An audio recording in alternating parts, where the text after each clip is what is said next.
this week's countdown takes us to the world of StarCraft and the top 10 game changers from MLG Columbus.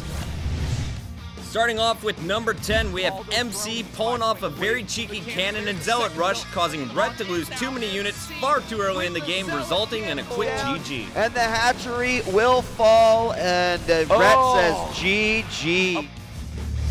At number 9, Cruncher takes a risk, getting a third gas up on his natural. This allows for extra Colossi production, giving him the advantage in the upcoming engagements with Kiwikaki.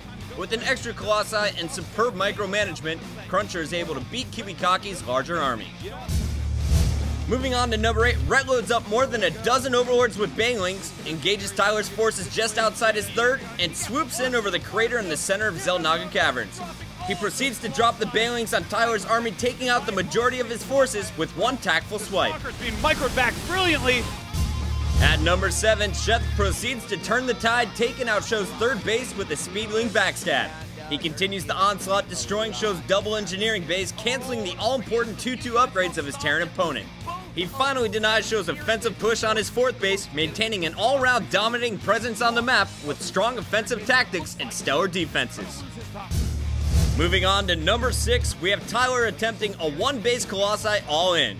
Moving in on Major, Tyler is pushed back by a well-placed bunker and almost loses his single Colossi to a volley of Marauder shots from the high ground.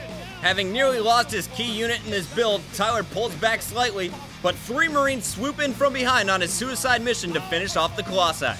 Tyler is forced to engage his opponent, who's already light years ahead of him, and after losing the battle, Tyler opts out of the game, knowing it would be impossible to come back from this position. At number 5, Naniwal thinks he's outsmarted Moon by baiting him into the late game, where Moon's early game mass roach composition won't be effective against his large number of Colossi. But does Moon have a surprise for you, Nani? Mass Corruptors come in, taking down the Colossi for the win. At number 4, TLO goes out with a bang, landing a very unexpected nuke on In-Control's army, baiting the Protoss into the trap perfectly. Even though TLO is unable to change the tide of the battle, he sure knows how to please a crowd. Nuke taking out a lot of units of In-Control. Moving on to number 3, Slush baits Red Speedlings while having support of his burrowed infestors. In amazing fashion, Slush pops out a few fungals seemingly out of nowhere, decimating Red's forces for the GG. At number 2, Select seems to have the dominant army composition as he begins moving his mech units towards Idris' main base. However, Idris sees this and lands a perfect neural parasite attack. Having now taken control of Select's Thors, Idris turns them back on themselves, quickly taking them out. This leaves just a few controlled Thors, which Idris proceeds to focus fire down for the GG.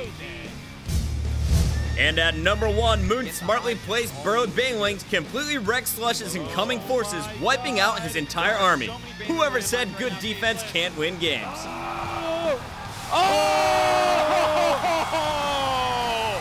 Absolutely sick. That's gonna do it for our top 10 StarCraft 2 game changers from MLG Columbus.